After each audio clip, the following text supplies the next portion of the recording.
Olá, estudantes! Sou a professora Luana Jensen de Língua Portuguesa e hoje é dia de Sexto Tempo.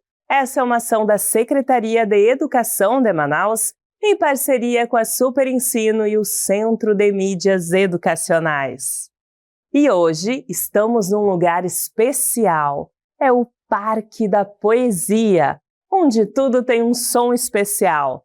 Vamos passear por esse lugar mágico e descobrir as maravilhas que estão escondidas nos poemas. Vamos entender como eles são organizados e conhecer umas curiosidades bem legais sobre as rimas e os sons que deixam tudo mais bonito. Preparados? Então bora lá! Pessoal, tem uma curiosidade aqui. Vocês costumam carregar um guarda-chuva aí na mochila? Porque afinal de contas, Manaus pode chover, pode não chover. E olha só, vocês sabiam que a poeta Rosana Rios já falou sobre esse objeto maravilhoso em um de seus poemas? Leiam comigo. Os guarda-chuvas. Tenho 4 guarda-chuvas, todos os 4 com defeito. Um emperra quando abre, o outro não fecha direito. Um deles vira ao contrário se eu abro sem ter cuidado. Outro, então, solta as varetas e fica todo amassado. O quarto é bem pequenininho para carregar por aí. Porém, toda vez que chove, eu descubro que esqueci. Ah, bonitos! Coitado do dono desses guarda-chuvas, hein? Nenhum funciona direito. Mas vamos aproveitar essa leitura para aprender mais sobre como um poema funciona. Olhem bem para ele aí na tela. Conseguem notar o que tem de especial? Primeiro, reparem que o poema tem linhas curtinhas, certo? Cada uma dessas linhas é chamada de verso. E vocês viram que temos 3 bloquinhos com esses versos? Cada bloco desses, no poema, chamamos de estrofe. É como se os versos fossem sozinhos e as estrofes fossem uma equipe unida de versos. Fácil, né? Agora já sabemos, verso é cada linha do poema, estrofe é cada bloco de versos. Bonitos, agora vamos conhecer o rio das sílabas poéticas. Esse rio guarda um segredinho. Só contamos as sílabas poéticas até onde o som é mais forte, ou seja, até a sílaba tônica. Vou explicar melhor para vocês. Estudantes, cada verso é feito com um número de sílabas poéticas. E o que são essas sílabas poéticas, professora? Então, elas são contadas um pouquinho diferente das sílabas gramaticais que aprendemos na escola. Em um verso, a contagem vai só até a última sílaba tônica, a sílaba mais forte. E mais, quando temos vogais juntinhas, costumamos contar tudo como uma sílaba só. Quer ver? Vamos pegar o primeiro verso da segunda estrofe do poema. Um deles vira ao contrário. Se fôssemos separar pelas sílabas gramaticais, seria assim. Um deles vira ao contrário. Mas na contagem poética fica assim, juntando as vogais e contando só até a sílaba forte. Um deles vira ao contrário. Observem que paramos na sílaba tra, que é a mais forte, e excluímos a sílaba rio. Agora, vamos contar juntos as sílabas poéticas? Quantas temos? 1, 2, 3, 4, 5, 6, 7. Opa! Temos 7 sílabas poéticas aqui. E bonitos, dependendo do número de sílabas poéticas, os versos podem ser de vários tipos. Por exemplo, os versos com 7 sílabas são chamados de redondilhas maiores, como esse verso que nós vimos. Já o verso com 5 sílabas chamamos de redondilha menor. Essas duas formas de fazer um verso são as mais comuns de ver na poesia, porque deixam a leitura com um ritmo bem divertido de ouvir. Bem, E vocês lembram que as estrofes são os blocos de versos? Então, temos vários tipos diferentes de estrofes também. Vejam só, se a estrofe tem um verso, temos um monóstico. Se tem 2 versos, é um dístico. 3 versos, um terceto. 4 versos, um quarteto. E por aí vai, bonitos. Pode ter até estrofes com 10 versos ou mais, acredita? Vejam aí na telinha uma tabela bem legal com os tipos de estrofes que podemos encontrar no mundo da poesia. E aí, vamos contar quantos versos tem em cada estrofe do nosso poema que vimos lá no início da aula? Olha só! 1, 2, 3, 4. Isso mesmo, são 4 versos em cada estrofe. Então podemos dizer que temos 3 quartetos nesse poema. Agora, bonitos, perceberam que algumas palavras são parecidas no final? Vamos voltar lá na primeira estrofe do poema. Tenho 4 guarda-chuvas, todos os 4 com defeito. Um emperra quando abre, outro não fecha direito. Olhem só, defeito e direito terminam com o mesmo som. Legal, né? Isso é o que é uma rima, que nem bonitos e apitos. Esses sons parecidos no final das palavras são chamados de rimas. Elas deixam o poema com um ritmo gostoso, quase como uma música, não é?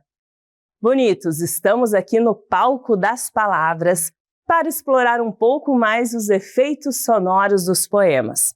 Um recurso bem bacana usado nos poemas para brincar com o som das palavras é a aliteração. Querem saber o que é isso? Ah, eu nem vou precisar explicar, porque o MC Raul vem aí cantar o rap da aliteração para vocês entenderem. Fiquem com ele! Fala, pupilo! Yo, yo, yo! Se liga! Nosso assunto é bem legal, você vai se divertir. É a aliteração que faz o som se repetir. É consoante igualzinha aparecendo sem parar.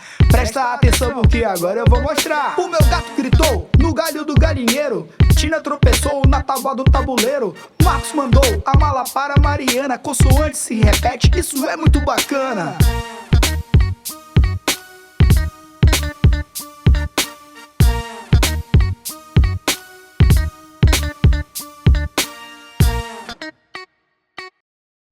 Eita, por essa vocês não esperavam, hein, bonitos? Vocês entenderam o que o nosso rapper disse? Isso mesmo, a aliteração é quando os sons das consoantes se repetem em um poema. Percebam que durante a música o professor Raul usou várias aliterações. No verso, o meu gato gritou no galho do galinheiro, temos a repetição da consoante G. Já no segundo verso, temos Tina tropeçou na tábua do tabuleiro. Vejam só como a consoante T vai sendo repetida e o poema fica super divertido de ler. É mesmo uma maravilha, não é? Isso é a aliteração, pessoal. Repetição de sons de consoantes. Bonitos, eu estou amando toda essa poesia e sons maravilhosos. Agora vocês já sabem bastante sobre os poemas e estão prontos para identificar o que estudamos em outros textos também. Hoje vimos o que são versos e estrofes, sílabas poéticas, rimas, aliteração. Foi uma aula e tanto. Agora vamos nos divertir com uma questão modelo? Bora! Leia o texto e responda a questão. Chove chuva. Chove chuva, chove sem parar, pois eu vou fazer uma prece para Deus nosso Senhor, para a chuva parar, de molhar o meu divino amor. Nosso enunciado diz o seguinte: a música tem aliteração em qual verso? Letra A, pois eu vou fazer uma prece. Letra B, para Deus nosso Senhor. Letra C, chove chuva. Ou letra D, chove sem parar. Bonitos, antes de analisarmos as alternativas, vale lembrar que as aliterações São repetições de sons consonantais no início ou dentro das palavras, ajudando a criar ritmo e musicalidade nos textos. Bom, primeiramente dizer que a aliteração no verso "pois eu vou fazer uma prece" não faz sentido aqui, porque não há repetição marcante de sons consonantais. As palavras são diferentes e não criam esse efeito sonoro. Então, vamos eliminando a letra A. Além disso, pessoal, o verso "chove sem parar" também não apresenta literação, pois os sons das consoantes não se repetem de forma expressiva. Podemos eliminar a letra D. Já a letra B, para Deus Nosso Senhor, aqui o verso não apresenta uma sequência de consoantes iguais o suficiente para formar uma literação. Por isso, podemos eliminar a letra B. Sobrou apenas uma opção, hein? No verso "chove chuva", temos a repetição do som CH, o que cria um efeito sonoro bem marcante e ritmado. Essa repetição de consoantes é justamente o que chamamos de aliteração. Por isso, letra C de carequinha é a correta. Agora, bonitos, vamos praticar!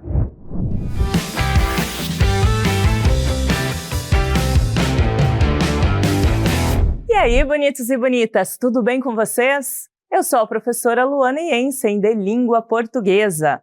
E a dica de hoje é sobre um detalhe que deixa o poema ainda mais bonito: as rimas. Vamos ouvir um trechinho de um poema de Manuel Bandeira? Eu faço versos como quem chora, de desalento, de desencanto. Fecha o meu livro, se por agora não tens motivo nenhum de pranto. Perceberam, bonitos? A palavra chora combina com agora, e a palavra desencanto combina com pranto. As palavras terminam com sons parecidos. Isso é rima. Então anotem aí, bonitos. A rima deixa o poema mais bonito, mais musical e gostoso de ouvir. É quando as palavras, geralmente no final dos versos, têm sons iguais ou parecidos. Essa foi a nossa dica de hoje. Espero que vocês tenham gostado. E agora, vamos praticar!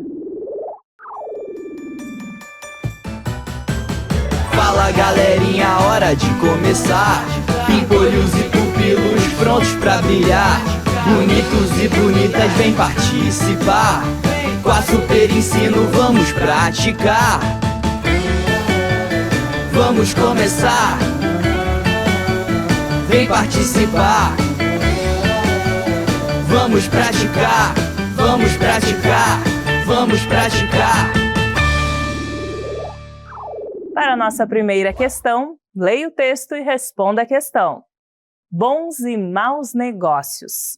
Fabricantes de calçados ganhariam dinheiro e ficariam gratos às centopeias se elas usassem sapatos.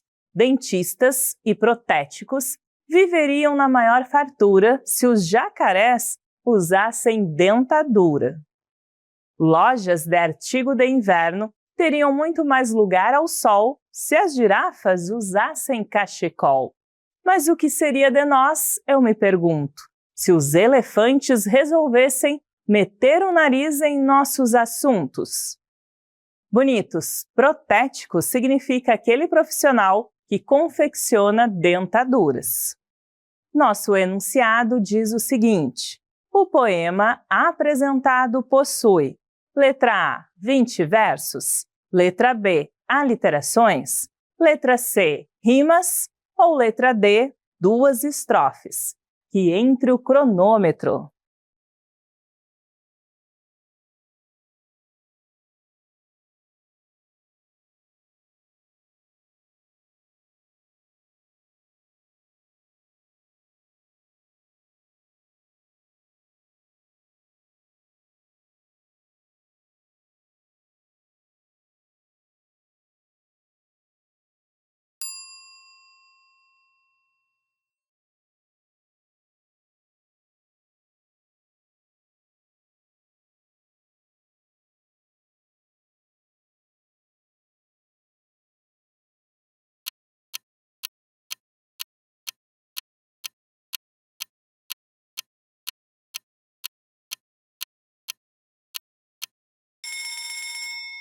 Bonitos, vocês lembram das partes importantes que aparecem nos poemas?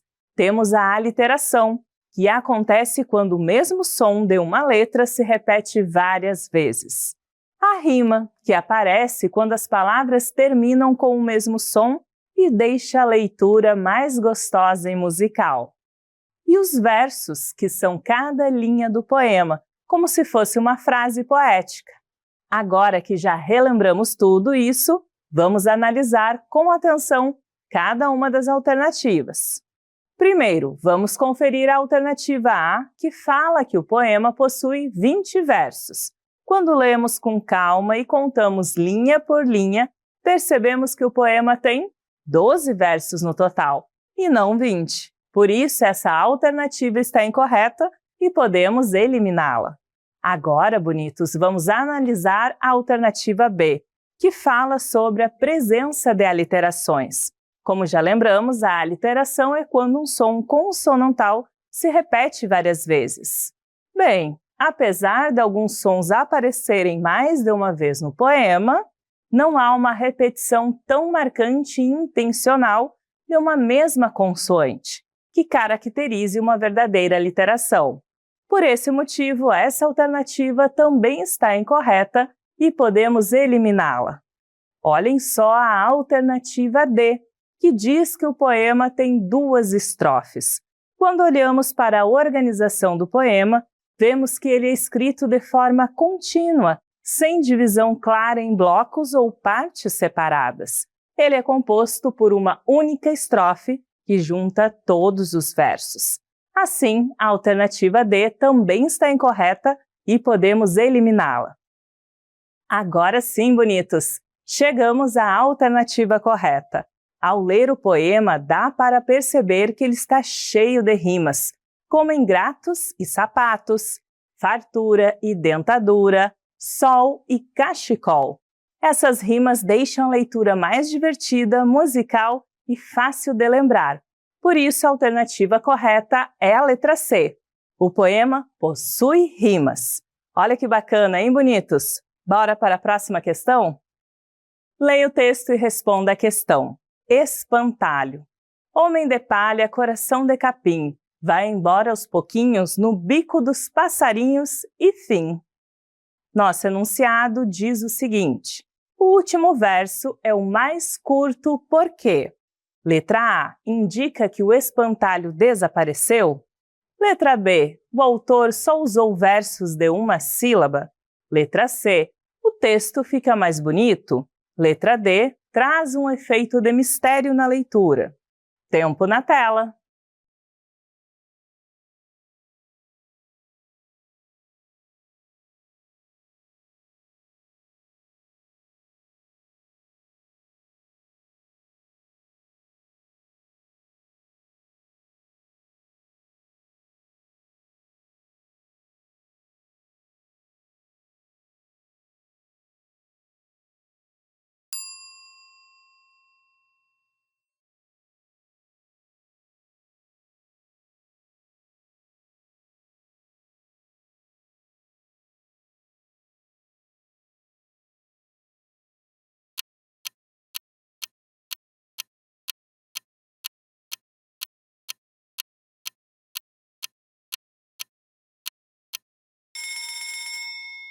Bonitos, vocês sabiam que, nos poemas, o tamanho dos versos pode influenciar bastante o significado e o sentimento que eles transmitem?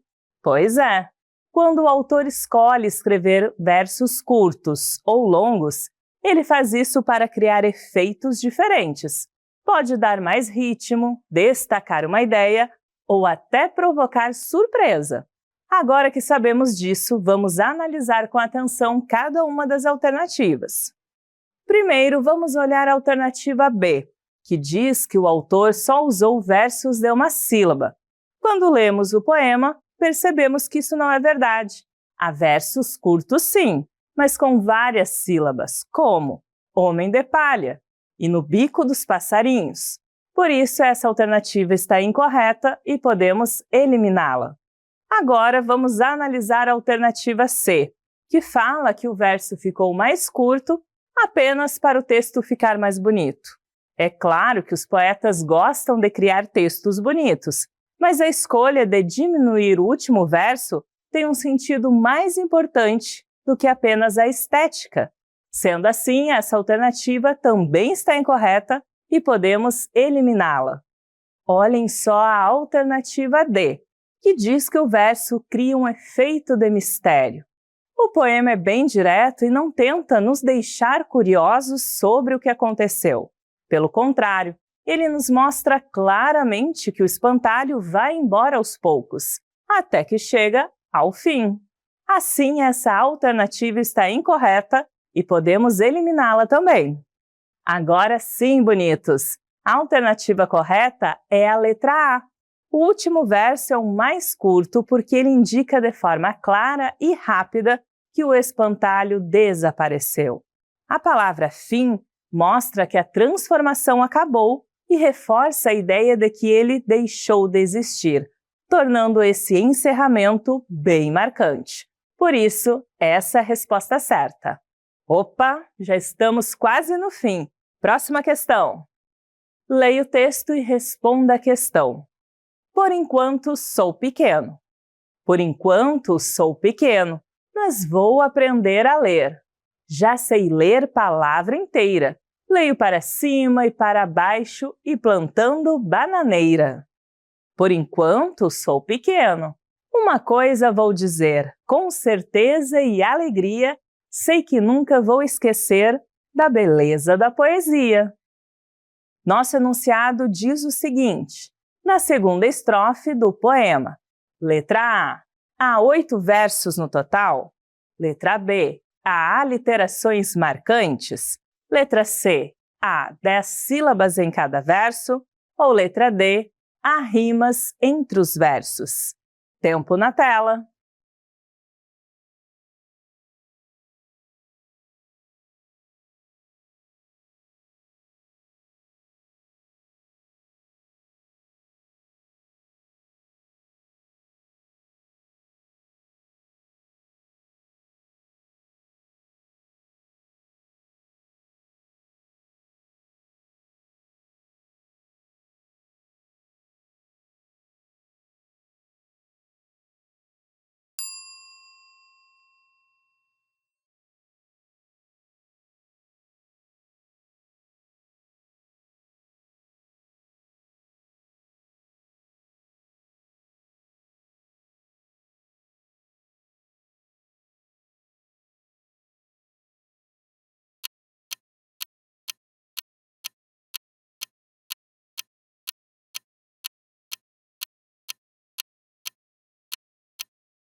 Bonitos, vocês lembram o que é rima?